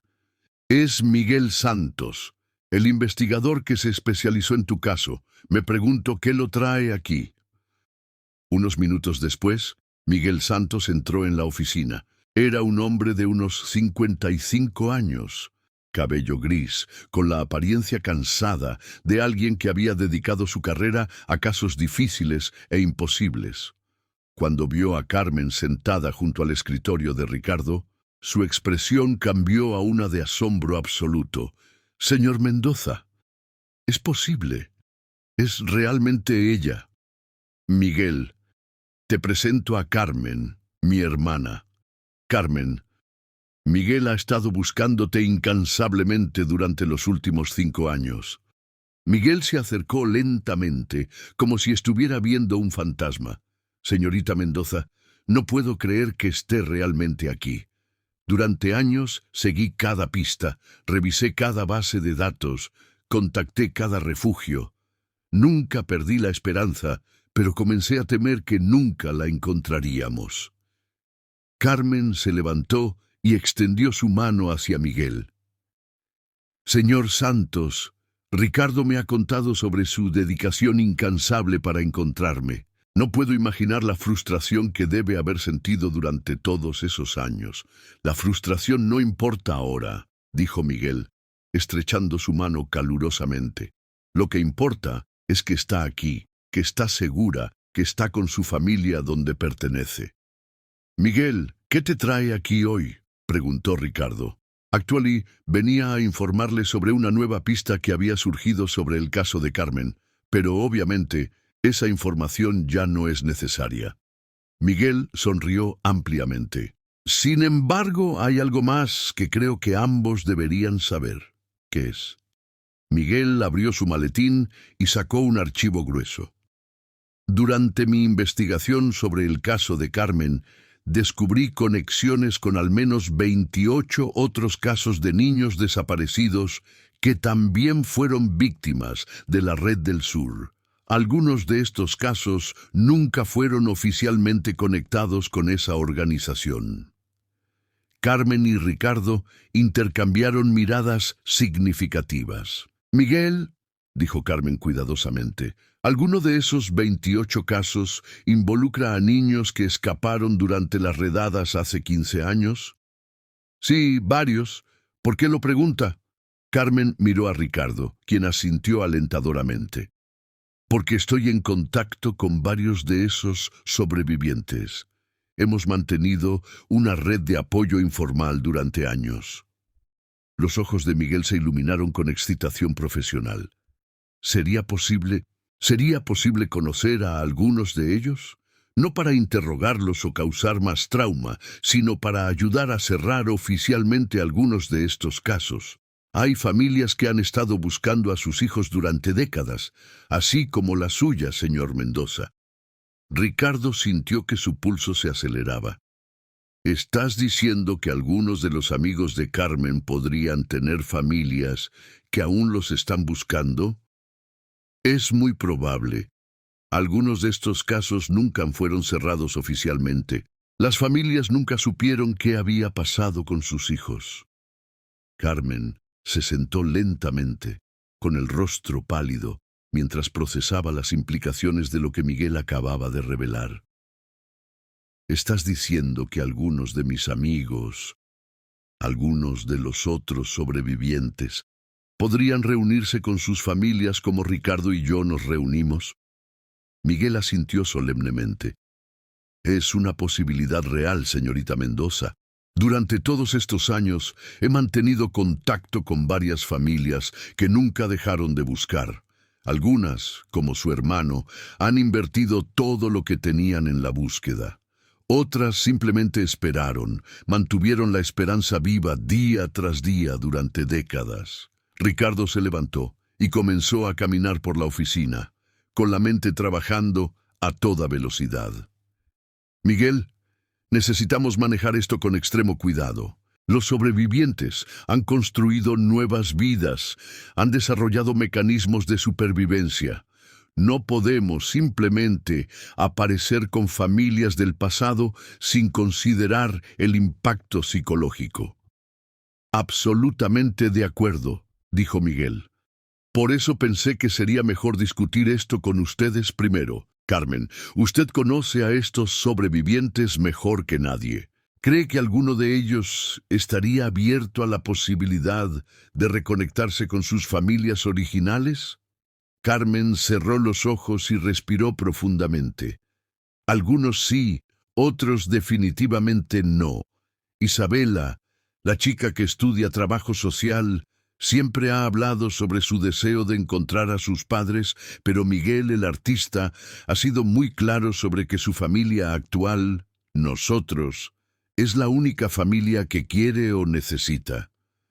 ¿Qué hay de los otros?, preguntó Ricardo. Hay una chica, Sofía, que fue secuestrada cuando tenía 10 años. Ella ocasionalmente menciona a su hermana mayor y se pregunta qué fue de ella. Y está Carlos, que tenía 7 años cuando desapareció. Él tiene sueños recurrentes sobre una mujer que cree que era su abuela. Carmen abrió los ojos y miró directamente a Miguel. Pero también hay otros que han bloqueado completamente sus memorias de antes del secuestro. Para ellos, revivir el pasado podría ser más destructivo que sanador. Miguel tomó notas cuidadosas mientras Carmen hablaba. ¿Sería posible organizar una reunión con aquellos que podrían estar interesados? No para presionarlos, sino simplemente para presentarles la opción y dejar que decidan por sí mismos. Ricardo se acercó a Carmen y puso una mano reconfortante en su hombro. Carmen, ¿cómo te sientes sobre esto? Es tu grupo de apoyo, tu familia elegida. No vamos a hacer nada que te haga sentir incómoda. Honestamente, Ricardo, me siento esperanzada, pero también aterrorizada. Carmen se levantó y caminó hacia la ventana. Durante años, nuestro grupo ha sido un refugio seguro donde todos entendemos el dolor de los demás sin necesidad de explicaciones. Pero también he visto cómo el reencuentro contigo me ha sanado de maneras que no sabía que eran posibles. ¿Qué te aterroriza específicamente?, preguntó Ricardo suavemente. ¿Y si las familias han cambiado? ¿Y si han seguido adelante con sus vidas y ya no hay espacio para un hijo o hija perdida? ¿Y si algunos de mis amigos se hacen ilusiones solo para terminar rechazados nuevamente? Carmen se giró hacia ellos con lágrimas en los ojos. Ricardo, nosotros tuvimos suerte. Tú nunca dejaste de buscarme, nunca te casaste ni tuviste otros hijos que pudieran complicar mi regreso a tu vida. Pero no todos tienen la misma situación. Miguel se adelantó. Carmen, parte de mi trabajo durante todos estos años ha sido mantener contacto regular con las familias de los desaparecidos. Puedo asegurarle que, en los casos que estoy considerando, las familias han mantenido la esperanza activa. Algunas han creado fundaciones, otras han dedicado sus vidas a buscar no solo a sus propios hijos, sino a ayudar a otras familias en situaciones similares. ¿Cómo qué tipo de fundaciones?, preguntó Ricardo con interés. Miguel abrió su archivo y comenzó a leer. Los padres de Isabela, por ejemplo, crearon la Fundación Isabela Vega para Niños Desaparecidos hace 12 años. Han ayudado a reunificar a más de 40 familias. La hermana de Sofía, que ahora tiene 35 años, se convirtió en psicóloga infantil especializada en trauma y ha trabajado con cientos de niños afectados por secuestro y tráfico. Carmen se cubrió el rostro con las manos. Dios mío, Sus familias han estado haciendo exactamente lo que Ricardo hizo por mí. Convirtieron su dolor en propósito. Exactamente, confirmó Miguel. Y hay más. La abuela de Carlos, que ahora tiene 82 años, ha mantenido su habitación exactamente como estaba cuando él desapareció hace 30 años. Cada año, en su cumpleaños, ella organiza una vigilia en el parque donde él fue visto por última vez. Ricardo sintió que se le formaba un nudo en la garganta. Miguel, ¿cómo están estas familias financieramente? ¿Necesitan ayuda, recursos, apoyo? Algunas han gastado todo lo que tenían en la búsqueda, similar a su situación inicial. Otras han logrado mantener estabilidad financiera, pero han sacrificado mucho emocional y físicamente. Miguel cerró el archivo. Señor Mendoza, si no es muy indiscreto preguntarlo, ¿estaría dispuesto a proporcionar apoyo a estas familias durante el proceso de reunificación, si es que ocurre? Por supuesto, respondió Ricardo inmediatamente. Miguel, quiero que contactes a estas familias y les expliques la situación. Ofréceles cualquier apoyo que necesiten: terapia familiar, asistencia financiera, asesoría legal, lo que sea necesario para facilitar estos reencuentros potenciales. Carmen se acercó a Ricardo y lo abrazó fuertemente. Hermano, ¿te das cuenta de lo que esto significa? No solo nos encontramos nosotros, sino que podríamos ayudar a que otras familias se reúnan también. Es como si todo hubiera sido parte de un plan más grande, murmuró Ricardo. Tu secuestro fue horrible e injusto, pero tal vez podemos usar esa experiencia para crear algo hermoso. Miguel guardó sus documentos y se preparó para marcharse. Necesito algunas semanas para contactar cuidadosamente a estas familias y preparar el terreno. Mientras tanto, ¿sería posible que Carmen hablara con los sobrevivientes potencialmente interesados? No queremos crear expectativas falsas, pero tampoco queremos perder oportunidades de reunificación. Miguel, dijo Carmen antes de que saliera, hay algo más que debes saber. Nuestro grupo de apoyo no son solo personas que escaparon de la Red del Sur. A lo largo de los años, hemos acogido a otros sobrevivientes de diferentes organizaciones criminales, algunas víctimas de tráfico más reciente, algunos que escaparon de situaciones de explotación laboral. ¿Cuántos son en total? 22 personas activas en nuestro grupo de apoyo regular, edades que van desde los 25 hasta los 45 años. Carmen hizo una pausa. Ricardo, he estado pensando, ¿qué tal si organizamos una reunión especial? No solo para discutir las posibles reunificaciones familiares, sino para presentar oficialmente la fundación al grupo. Algunos de ellos podrían estar interesados en trabajar para la organización. Ricardo se emocionó con la idea. Carmen, eso es brillante. Podríamos crear empleos significativos para personas que entienden el trauma de primera mano. Nadie sería mejor para ayudar a otros sobrevivientes que aquellos que han caminado el mismo camino. Miguel sonrió por primera vez desde que había entrado a la oficina. Esto podría convertirse en algo mucho más grande de lo que cualquiera de nosotros imaginó inicialmente. No solo reunificaciones familiares individuales, sino una red completa de apoyo y oportunidades para sobrevivientes. Después de que Miguel se marchó, Carmen y Ricardo se quedaron solos nuevamente en la oficina.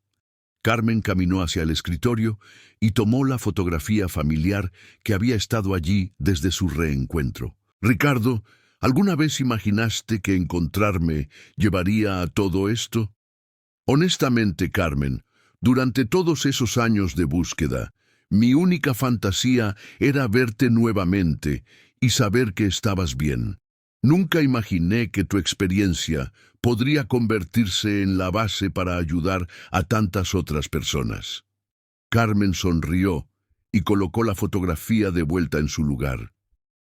Sabes, hay algo hermoso en la forma en que todo se ha desarrollado. Durante 15 años fui víctima de gente malvada que me robó mi infancia y mi familia, pero ahora Esas mismas experiencias se están convirtiendo en la herramienta que usaremos para ayudar a otros y reunir familias. Es la definición perfecta de transformar el dolor en propósito, acordó Ricardo. Hermano, hay una cosa más que necesito decirte antes de que organicemos esta reunión con el grupo.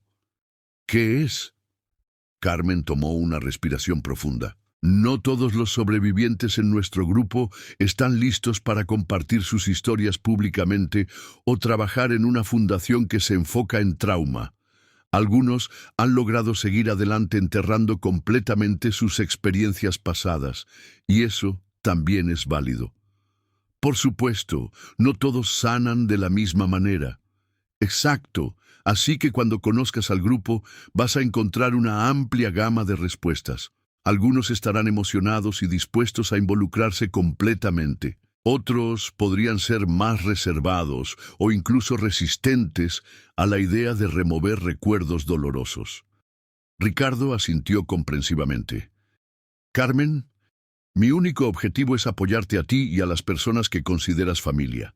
Si alguien en el grupo no quiere participar en la fundación o en las reunificaciones familiares, eso no cambia mi compromiso de ayudar y apoyar en cualquier forma que sea útil. 2 semanas después, Ricardo se encontraba parado fuera del pequeño café en el barrio de Gracia, donde Carmen y su grupo de apoyo se reunían mensualmente.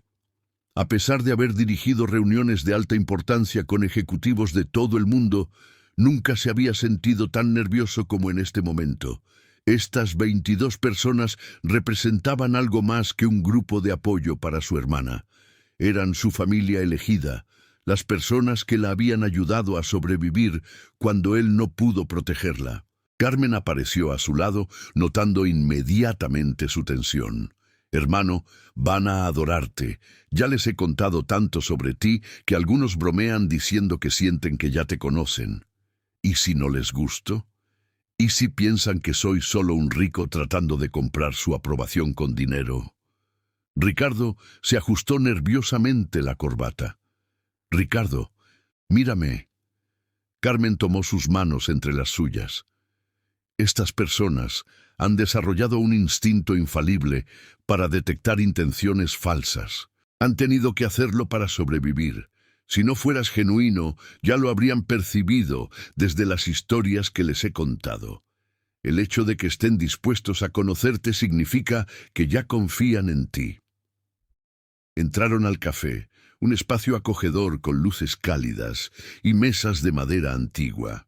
En la parte posterior había un área semi-privada donde varias personas ya estaban sentadas en un círculo informal. Ricardo pudo sentir inmediatamente la energía única del grupo. Había risas suaves, conversaciones íntimas y una sensación palpable de seguridad y comprensión mutua. «Atención todos», anunció Carmen suavemente. «Quiero presentarles oficialmente a mi hermano Ricardo». El silencio que siguió no fue incómodo, sino contemplativo. Ricardo pudo sentir que estaba siendo evaluado, no con hostilidad, sino con la cautelosa curiosidad de personas que habían aprendido a ser selectivas con su confianza. Una mujer joven con cabello rizado y ojos brillantes se levantó primero. «Tú debes ser Isabela», dijo Ricardo, reconociéndola por las descripciones de Carmen. «Sí, y tú eres el hermano que nunca dejó de buscarla». Isabela se acercó y, sorprendentemente, lo abrazó calurosamente. «Carmen nos ha contado sobre tu búsqueda incansable, sobre todo lo que hiciste para encontrarla. Gracias por nunca rendirte». Un hombre alto con manos manchadas de pintura se acercó después. «Yo soy Miguel, el artista del que Carmen te habló. Quiero que sepas que tu hermana nos salvó a todos nosotros, tanto como nosotros la salvamos a ella. Es nuestro corazón, nuestra fuerza». Uno por uno, los miembros del grupo se acercaron a saludar a Ricardo. Algunos eran más reservados que otros, pero todos mostraron una calidez genuina que lo tranquilizó inmediatamente. Una mujer de mediana edad con cicatrices apenas visibles en las manos se presentó como Sofía. Carmen me dijo que tienes información sobre mi hermana mayor. Debo admitir que estoy tanto emocionada como aterrorizada por la posibilidad. Sofía, solo queremos darte opciones. No hay presión para hacer nada con la información si no te sientes preparada, respondió Ricardo suavemente. Un hombre mayor, que aparentaba unos 45 años, se acercó con expresión cautelosa. Soy Carlos. Carmen dice que mi abuela podría estar viva todavía.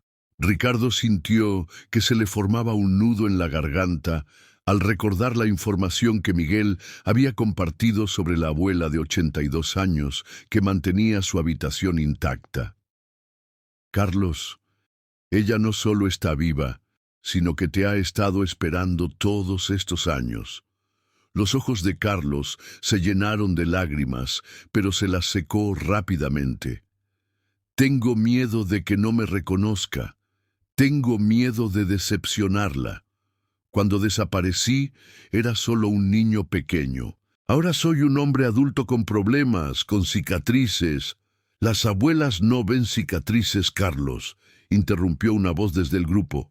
Era Isabela. Ven al nieto que perdieron, sin importar cuántos años hayan pasado. Carmen guió a Ricardo hacia una silla en el círculo y comenzó a explicar más detalladamente la propuesta de la fundación. A medida que hablaba, Ricardo observó las reacciones del grupo. Algunas personas se inclinaban hacia adelante con interés obvio. Otras se recostaban en sus sillas con expresiones más reservadas. La Fundación Carmen Mendoza, continuó Carmen, no sería solo otro centro de rehabilitación dirigido por personas que estudiaron el trauma en libros. Sería dirigido y operado por personas que vivieron estas experiencias directamente. Miguel, el artista, levantó la mano.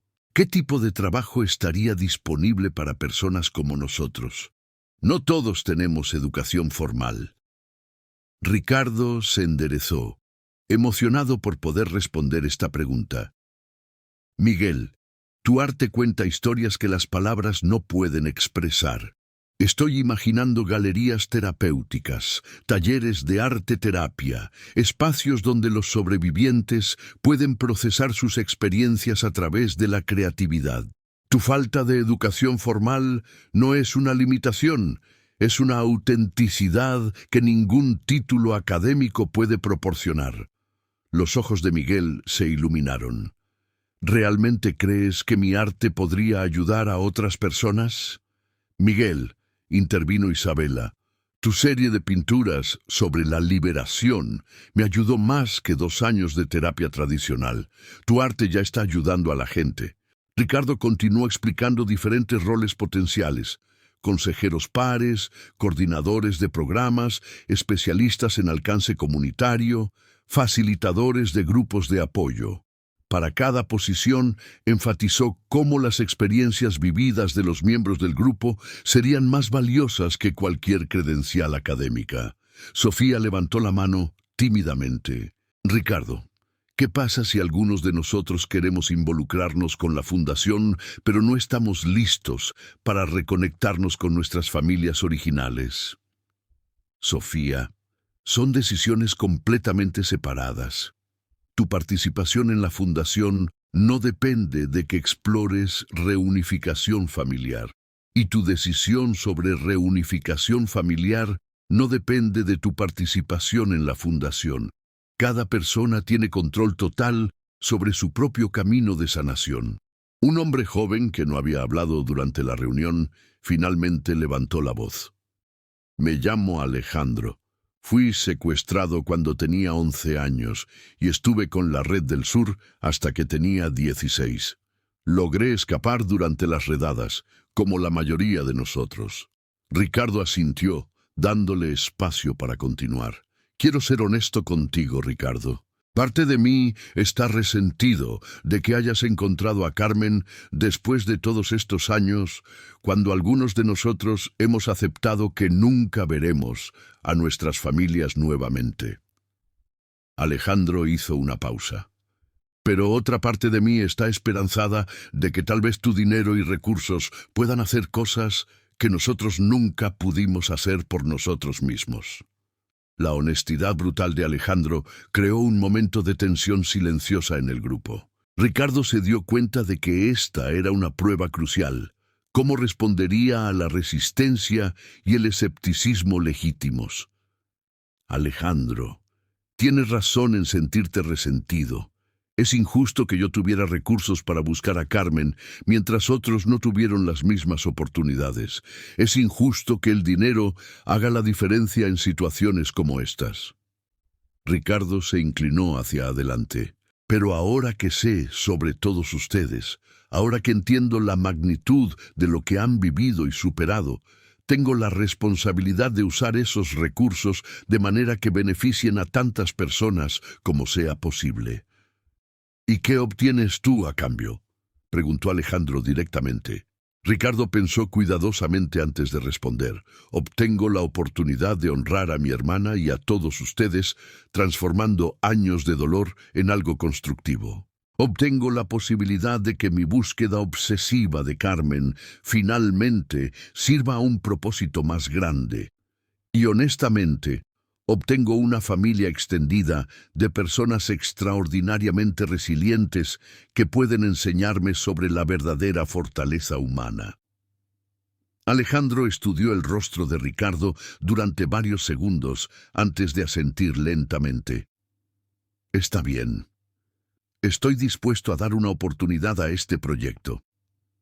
Isabella se levantó y caminó hacia el centro del círculo. Hay algo que quiero mostrarles a todos. Durante las últimas semanas he estado trabajando en algo especial. Sacó un manuscrito de su bolso y comenzó a leer. Este libro se titula Voces de Supervivencia, Historias de Esperanza después del trauma. Quiero leerles el prólogo que escribí especialmente para esta reunión. Su voz se hizo más fuerte y segura mientras leía. Hace 15 años, éramos niños perdidos, separados de nuestras familias, forzados a situaciones que ningún niño debería experimentar. Pero no nos convertimos en estadísticas, no nos convertimos en víctimas permanentes. Nos convertimos en sobrevivientes, en guerreros silenciosos, en una familia elegida que se protege mutuamente. Varias personas en el grupo comenzaron a secarse los ojos mientras Isabella continuaba.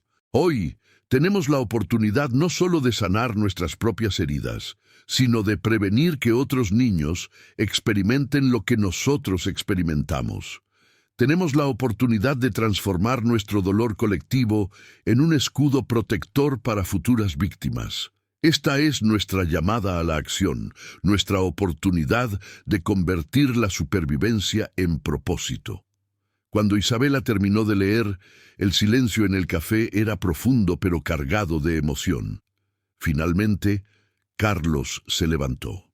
«Quiero conocer a mi abuela», dijo simplemente, «y quiero trabajar en la fundación. Quiero que otros niños tengan la oportunidad de regresar a casa que nosotros no tuvimos». Uno por uno, otros miembros del grupo comenzaron a expresar su interés, ya sea en reunificación familiar, participación en la fundación, o ambos. No todos decidieron participar completamente, y Ricardo respetó cada decisión individual, pero la mayoría del grupo mostró entusiasmo por el proyecto. Al final de la reunión, Carmen se acercó a Ricardo con lágrimas de felicidad en los ojos. «Hermano, ¿te das cuenta de lo que acabas de presenciar?» «¿Qué?» «Acabas de ver a un grupo de sobrevivientes de trauma decidir transformarse en sanadores». 6 meses después de esa reunión transformadora en el Café de Gracia, Ricardo se encontraba parado en el balcón del nuevo edificio de la Fundación Carmen Mendoza, observando el bullicio de actividad en el patio principal. Era un sábado por la tarde, día de puertas abiertas, y el centro estaba lleno de visitantes, familias reunificadas y nuevos sobrevivientes que buscaban apoyo. En el jardín terapéutico que Miguel había ayudado a diseñar, Podía ver a Carlos sentado en un banco con una mujer mayor de cabello plateado. Era su abuela, quien a los 82 años había viajado desde Valencia para conocer al nieto que había perdido 30 años atrás. La reunión había ocurrido 3 semanas antes, y desde entonces Carlos había visitado a su abuela cada fin de semana, reconstruyendo lentamente una relación que el tiempo y el trauma habían interrumpido. Es hermoso, ¿verdad? Carmen se acercó por detrás, llevando una taza de café y una sonrisa que se había vuelto permanente en estos últimos meses. Es más de lo que soñé, Carmen. Mira a Isabela con esa familia nueva que llegó esta semana. Ricardo señaló hacia el área de recepción donde Isabela, ahora directora de servicios de sobrevivientes, estaba hablando pacientemente con una pareja que había encontrado a su hijo después de 12 años de búsqueda. La historia de Isabela había sido una de las reunificaciones más emotivas. Sus padres, que habían dedicado su vida entera a buscar niños desaparecidos a través de su propia fundación, habían llorado durante horas cuando Miguel Santos finalmente los conectó. Ahora, Isabela dividía su tiempo entre la Fundación Carmen Mendoza y la fundación de sus padres, creando una red de apoyo aún más amplia para familias afectadas. ¿Has sabido algo de Alejandro hoy?, preguntó Ricardo. Carmen sonrió. Está en el taller de carpintería con los nuevos residentes. Puedes creerlo. El hombre que estaba más escéptico sobre todo el proyecto, ahora es uno de nuestros coordinadores más dedicados. Alejandro había sorprendido a todos al convertirse en un mentor natural para los sobrevivientes más jóvenes. Su honestidad brutal y su resistencia inicial habían resultado ser exactamente lo que muchos nuevos residentes necesitaban. Alguien que entendiera sus dudas y miedos sin juzgarlos. Carmen, hay algo que he estado queriendo decirte, dijo Ricardo, girándose para mirarla directamente. ¿Qué es? Ayer recibí una llamada de Miguel Santos. Ha identificado a 6 familias más que podrían tener conexiones con miembros de nuestro grupo de apoyo original. Los ojos de Carmen se iluminaron. ¿6 más? ¿Quiénes? 3 de ellos son personas que nunca expresaron interés en reunificación familiar durante nuestras conversaciones anteriores. Pero Miguel dice que las familias han estado buscando activamente y podrían estar muy interesadas en reconectarse. Carmen se apoyó contra la barandilla del balcón, contemplando las implicaciones. Durante estos meses habían facilitado 8 reunificaciones exitosas, aunque no todas habían resultado en relaciones familiares restauradas completamente. Algunas habían sido encuentros únicos que proporcionaron cierre. Otras habían evolucionado hacia relaciones cautelosas pero cariñosas, y unas pocas, como la de Isabela, habían resultado en reintegración familiar completa. Ricardo, hemos aprendido que no todos están listos para este paso, sin importar cuánto tiempo haya pasado. Lo sé. Miguel y yo hemos desarrollado un protocolo más cuidadoso. Primero contactamos discretamente a las familias para evaluar su situación actual y su interés genuino.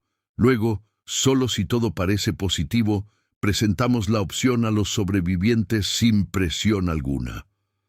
En ese momento, escucharon risas provenientes del área del patio donde Miguel, el artista, estaba dirigiendo un taller de pintura para niños visitantes. Su galería terapéutica se había convertido en una de las características más populares de la fundación, no solo para sobrevivientes, sino para cualquier persona que necesitara procesar experiencias difíciles a través del arte.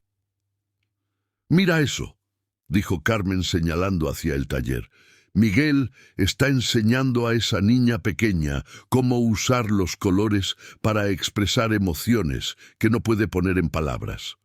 Hace un año, él mismo apenas podía hablar sobre sus propias emociones. Ricardo observó la escena con profunda satisfacción. Carmen, ¿sabes qué es lo más increíble de todo esto? ¿Qué? Que comenzó con una coincidencia imposible. Tú limpiando mi oficina sin saber que era mi oficina. Y ahora mira lo que hemos construido juntos. Carmen se acercó a su hermano y lo abrazó. Ricardo, no creo que haya sido coincidencia. Creo que era inevitable que nos encontráramos. Mamá siempre decía que el amor verdadero trasciende el tiempo y el espacio. Hablando de mamá y papá, dijo Ricardo sacando algo de su bolsillo, hay algo que quiero mostrarte. Era una placa pequeña de bronce que decía Jardín Memorial María y José Mendoza, en honor a los padres que nunca perdieron la esperanza y al amor que nos guió de vuelta a casa. Carmen leyó la placa con lágrimas en los ojos. ¿Dónde vas a ponerla? En el jardín principal, junto al banco donde Carlos se sienta con su abuela. Pensé que sería apropiado que mamá y papá tuvieran un lugar en este espacio que celebra las reunificaciones familiares. Es perfecto, hermano. Se quedaron en silencio durante varios minutos, observando la actividad vibrante del centro. Había niños jugando, familias hablando, terapeutas trabajando con nuevos residentes y antiguos residentes que ahora trabajaban como consejeros, ayudando a otros en su camino hacia la recuperación. Carmen, hay algo más, dijo Ricardo finalmente. He estado pensando en expandir el modelo. ¿Qué quieres decir? Quiero crear centros similares en otras ciudades de España y eventualmente en otros países. Hay miles de sobrevivientes de tráfico humano que no tienen acceso al tipo de apoyo que hemos desarrollado aquí. Carmen se giró hacia él con expresión seria. Ricardo, eso requeriría una inversión masiva de tiempo, dinero y recursos emocionales. Lo sé, pero también sé que tenemos algo único aquí. Hemos demostrado que cuando los sobrevivientes lideran su propia recuperación, los resultados son extraordinarios. Isabela está completando su maestría en trabajo social. Miguel está enseñando sus técnicas de arte-terapia a profesionales en universidades. Carlos está desarrollando programas de carpintería terapéutica. Y Alejandro está escribiendo un manual sobre construcción de confianza para sobrevivientes escépticos, añadió Carmen con una sonrisa. Exacto. Hemos creado un modelo replicable que podríamos llevar a Madrid, Valencia, Sevilla, lugares donde sabemos que hay sobrevivientes que necesitan este tipo de apoyo. Carmen caminó hacia el otro extremo del balcón, contemplando la propuesta. ¿Has pensado en la logística?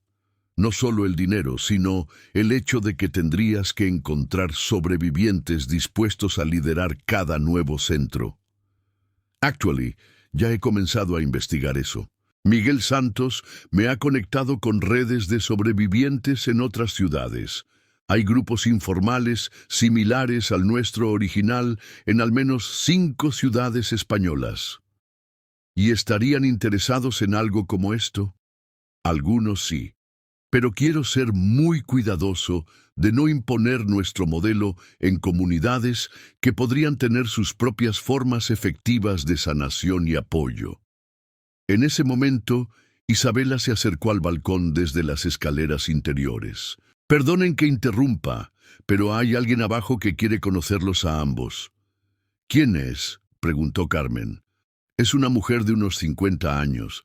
Dice que leyó sobre la fundación en los periódicos y viajó desde Barcelona específicamente para hablar con ustedes. Isabela hizo una pausa. Dice que cree que su hermano menor podría ser uno de los sobrevivientes de la Red del Sur. Ricardo y Carmen intercambiaron miradas significativas. Durante estos meses habían recibido docenas de visitas similares, familiares de desaparecidos que esperaban encontrar conexiones con los sobrevivientes de la fundación. ¿Le explicaste nuestro proceso?, preguntó Carmen. Sí, pero ella insiste en que hay algo especial sobre su caso. Dice que su hermano tenía una marca de nacimiento muy distintiva y que reconoció a alguien en las fotografías de nuestro sitio web. Ricardo sintió que su pulso se aceleraba. ¿A quién reconoció? A Alejandro. Carmen se cubrió la boca con las manos. Alejandro nunca había expresado interés en reunificación familiar. De hecho, había sido muy claro sobre que consideraba su pasado completamente enterrado y que no quería remover esas memorias. «Isabela, ¿dónde está Alejandro ahora?», preguntó Ricardo. «Todavía en el taller de carpintería. No le he dicho nada sobre esta visita. Quería hablar con ustedes primero». Ricardo se dirigió hacia las escaleras. «Vamos a hablar con esta mujer. Carmen, ¿puedes preguntarle discretamente a Alejandro si estaría dispuesto a una conversación muy breve con nosotros? No le digas por qué todavía». 30 minutos después, los cuatro se encontraban en la oficina privada de Ricardo, dentro del centro de la fundación. La mujer, que se había presentado como Elena Ruiz, temblaba visiblemente mientras esperaba. «Elena», comenzó Ricardo suavemente, «entendemos que crees reconocer a uno de nuestros miembros de equipo. Pero antes de proceder, necesito que entiendas que protegemos ferozmente la privacidad y el bienestar emocional de nuestros sobrevivientes». «Lo entiendo completamente», respondió Elena. «Pero llevo buscando a mi hermano Antonio durante 28 años. Desapareció cuando tenía 14 años, justo enfrente de nuestro colegio. Nunca supimos qué le había pasado hasta que las investigaciones sobre la Red del Sur revelaron que habían estado operando en nuestra área durante esos años». Carmen se inclinó hacia adelante. «Elena, ¿qué te hace pensar que Alejandro podría ser tu hermano?» Elena abrió una carpeta y sacó una fotografía antigua. «Esta es la última foto que tenemos de Antonio, tomada una semana antes de su desaparición. Miren la marca de nacimiento en su cuello, justo debajo de la oreja derecha». Ricardo estudió la fotografía. El parecido con Alejandro era notable, pero no concluyente. Sin embargo, recordaba haber notado exactamente esa marca de nacimiento en Alejandro durante las actividades de natación en el centro. «Elena, vamos a manejar esto con extremo cuidado. Alejandro ha construido una nueva vida y ha sido muy claro sobre no querer explorar su pasado. No podemos garantizar que estará dispuesto a hablar contigo, incluso si resulta ser tu hermano. Lo entiendo. Solo quiero que sepa que nunca dejamos de buscarlo, que nunca dejamos de amarlo, que si no quiere una relación con la familia, eso está bien, pero que al menos sepa que fue amado y extrañado todos estos años». Carmen se levantó. «Elena, dame unos minutos para hablar con Alejandro. No le voy a decir por qué. Solo le voy a preguntar si estaría dispuesto a conocer a alguien que podría tener conexiones con su pasado». 20 minutos después, Carmen regresó con Alejandro, quien se veía claramente nervioso y resistente. «Ricardo, Carmen dice que hay alguien aquí que quiere hablar conmigo sobre mi pasado. Ya les he dicho a todos que no estoy interesado en explorar eso». «Alejandro», dijo Ricardo cuidadosamente, «esta mujer ha viajado muy lejos con la esperanza de encontrar a su hermano perdido. Solo te estamos pidiendo que la escuches durante 5 minutos. Si después de eso quieres irte, nos apoyaremos completamente en tu decisión». Alejandro miró alrededor de la habitación y finalmente asintió reluctantemente. 5 minutos. Elena se levantó lentamente y estudió el rostro de Alejandro. Las lágrimas comenzaron a derramarse por sus mejillas antes de que dijera una sola palabra. «Antonio», susurró. «Pequeño Antonio, eres tú, ¿verdad?».